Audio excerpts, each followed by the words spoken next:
이 어느 아내가 있었어요. 결혼한 지 한 10년 정도 됐거든요. 이제 슬아이는 이제 7살 딸 아이가 하나 있었습니다. 언뜻 보면은 그냥 평범하게 잘 살아가는 아내인 것 같지만 하나 골칫거리가 있었어요.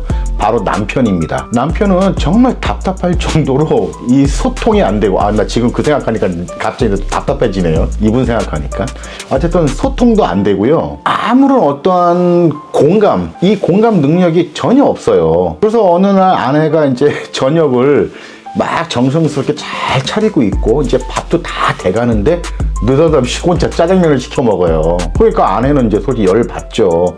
그런데 남편은 정말 아무렇지 않게 맛있게 잘 먹습니다. 근데 뭐 여기까지도 뭐 그렇다고 치자고요. 그런데 또 이런 남편이 또 성격은 좀 못돼가지고 어딜 가던 갑질을 하려고 했어요. 하다못해 아파트 경비 아저씨하고 주차 문제로 좋게 얘기할 수도 있는 걸 계속 시비조로 얘기를 하면서 싸움질을 하고, 또 식당을 가서도 알바생하고 싸움을 하고, 공영 주차장을 가도 그 주차 요원하고 싸움질을 하고, 아주 그냥 뭔가 항상 보면 둔한 듯 하면서도 항상 각이 져 있는 사람이었어요. 또 이제 아내하고 한번 말다툼을 하잖아요.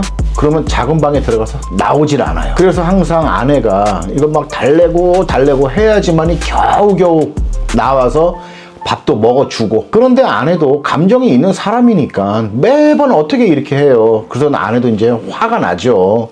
그래서 어떤 날은 이제 밥을 차려놓고 이제 아이한테 시켜요. 아빠 식사하러 나오시라고 해라. 이러면은 아이가 몇 번을 왔다 갔다 해도 안 나와요. 그랬다가 또 한 3번, 4번 또 한 번 시키면 또 아이한테 미안하긴 하지만 또 시키면 그때 나와서 어쩔 수 없이 나와서 이제 밥 먹는 척. 아주 그게 너무 스트레스랍니다. 또 상황이 이러하니까 어디 뭐 이것뿐만이겠냐고요. 뭐 여러 가지 많겠죠. 이 사람 복장 터지게 만드는 게. 그러던 어느 날 이제 친정을 가야 되는 일 때문에 이들 부부가 또 싸웠어요.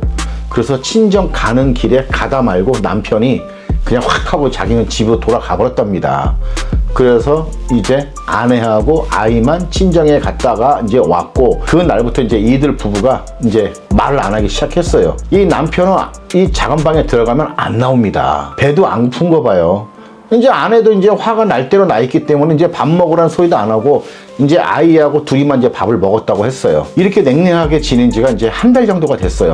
남편이 한 달 동안 방에서 나오질 않는 거예요. 그래서 하루는 이 아내가 궁금해졌어요. 도대체 저기서 뭘 하는데 나오지 않을까 해가지고 이제 남편이 출근했을 때 문을 몰래 탁 따고 들어가 봤더니 어디 무슨 중고 거래 장터에서 사왔는지 전자레인지도 있고 조그만 미니 냉장고도 있고, 또 한쪽에 한 5-6개 먹다 남은 햇반도 있고, 그리고 마른 반찬 요런 게 있더랍니다. 아내가 이걸 보고 정말 기가 막혀 했어요. 아무튼 일단 이 아내는 이제 이 방 안의 이 풍경을 보고 참 할 말이 없어졌다고 해요. 아무리 고집이 세고 소통이 안 되고 공감 능력이 부족하다 해도 이렇게까지 몰래 하나씩 장만해가지고 아예 작은 방에다 이렇게 살림까지 차렸다는 사실은 정말 꿈에도 못 꿨다고 해요. 이 아내 말로는 그래요. 남편은요, 한 달이고 2달이고 아니 1년이라도 이렇게 살 수 있는 사람이라고 얘기했어요. 왜냐, 이 사람은 이러한 생활 자체를 굉장히 불편하다고 생각을 하고 있지 않는 것 같답니다. 그냥 이 자체로도 살아갈 수 있는 이러한 사람이라고 합니다. 그런데 문제는 이러한 상황에서 남편은 생활비를 안 줬어요. 그러니까 자기가 뭐 아내가 뭘 해주는 것도 아니고 뭐 아무것도 자기를 위해서 하는 게 없으니까 생활비도 안 주겠다, 뭐 이 얘기겠죠. 그래서 일단은 아파트 관리비는 어차피 남편 통장으로 자동이체가 되어 있어서 다행히 그건 나갔다고 해요. 이 어느 날 그래서 이제 아내의 친정 엄마가 이제 집에 오셨어요. 낮에 와서 이제 아무도 이제 걱정되시잖아요. 하지만은 이 아내한테 얘기를 들어서 사위가 어떠한 성격을 갖고 있는지는 어느 정도는 이제 알고 계시죠. 그렇게 했다가 이제 작은 방에 한번 들어갔답니다. 그랬더니 친정 엄마도 한숨을 푹 쉬면서 그렇게 얘기를 하시더래요. 야, 길 가는 놈 아무나 붙잡고 살아도 얘보다는 낫겠다, 이렇게 얘기하시더랍니다. 이 또 다른 어느 아내가 있었어요. 이 아내는 정말 게을렀어요. 남편이 출근해 중에도 잠을 자고 있습니다. 어떤 날은 남편이 퇴근하고 집에 들어와도요, 아침에 봤던 그 모습 그대로 잠을 자고 있대요. 물론 중간중간마다 화장실도 가고 물도 마시고 뭐 배고프니까 뭐도 먹긴 했겠죠. 근데 일체 움직임이 없었어요. 이 세탁기에 이제 입던 옷들을 넣어놓잖아요. 이게 곰팡이가 날 정도라고 그랬어요. 곰팡이. 이게 세탁기에 안에서 세탁물을 넣어놓고 이게 곰팡이 난다는 게 이게 웬만해서는 그렇게 쉬운 일 아니거든요. 그런데 이 아내는 그걸 가능하게 할 정도로 그렇게 집안일을 하지 않았습니다. 그랬더니 어떻게 해요? 이제는 이제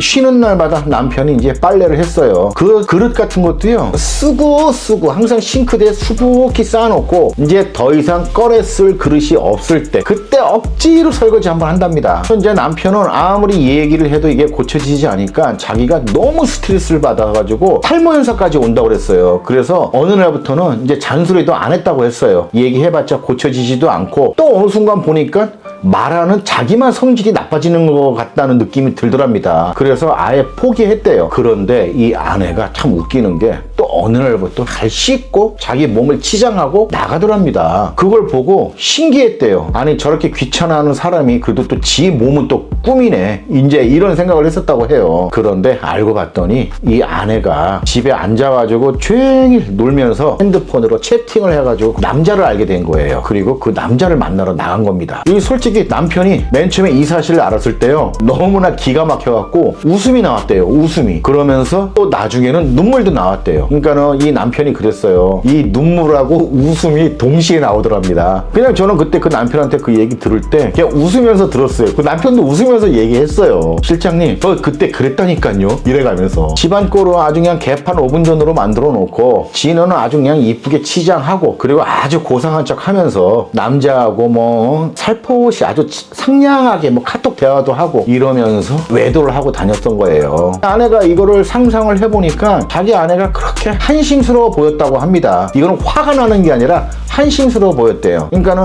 어느 정도 이 남편도 이혼을 생각하고 있었기 때문에 이 아내의 외도에 그렇게 분노하지 않았어요. 어차피 이거 아니더라도 난 저 사람하고 이혼할 거야 라는 생각을 하고 있었기 때문에. 그러다 어느 날 이제 이 남편의 부모님들이 집에 오셨어요. 집에 오시고 나서 이제 이러저러한 자초지정을 다 얘기를 이제 들었죠. 그리고 나서 이 아버님이 이 세탁실도 한번 보고 방을 삥 둘러보고 그리고 나서 지금도 아마 남자 만나러 나간 것 같다라고 하는 이제 아들의 말을 듣고 나서 이 아버님이 그러셨대요. 야, 길 가는 여자 아무나 붙잡고 살아도 얘보다는 낫겠다, 이렇게 얘기를 하시더랍니다. 이 지금의 일을 하면서 이 유책 배우자들 참 많이 봤잖아요. 그래서 길 가는 사람 아무나 붙잡고 살아도 이 사람보단 낫겠다라는 이 말도 굉장히 많이 들었어요. 특히 이제 부모님들이 그런 말씀들을 많이 하시더라고요. 한숨 푹 쉬시면서 참 이게 고르고 골랐는데도 어떻게 이런 사람을 골랐을까요? 아무튼 이러한 일들로 아니 그 많고 많은 사람 중에 어떻게 넌 이런 사람을 딱 골랐냐, 이런 말을 들으시는 분들이 많으셨어요. 정말 이분들의 얘기를 들으면 진짜로 길 가는 사람 진짜 아무나 하고 잡아갖고 와서 같이 살아도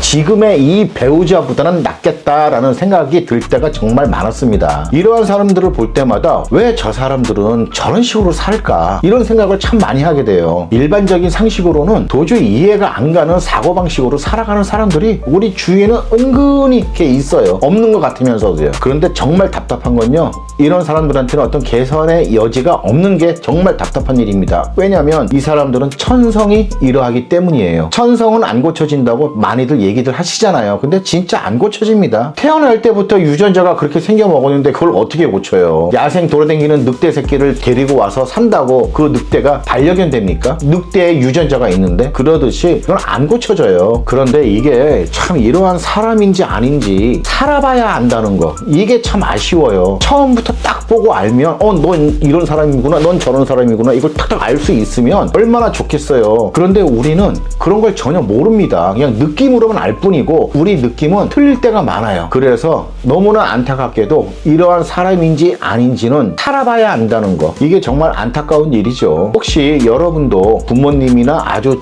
가까운 친구, 지인한테 어떻게 사람을 골라도 그런 사람을 골랐냐, 이런 얘기 들어보신 적 있으신가요? 아마 분명히 있으실 거예요. 그런데 우리가 달리 한번 생각을 해봐야 돼요. 길 가는 사람 아무나 붙잡고 와서 내 자신하고 비교했을 때 내가 저 사람보다 더 나은 사람이라는 걸 인정받을 수 있을 정도의 괜찮은 사람인지 이 자기 자신도 한번 좀 되돌아봐야 될 필요는 있을 것 같습니다. 올해 고생들 많이 하셨습니다. 내년에는 좀 더 좋은 일로 가득하시길 바라겠습니다. 끝.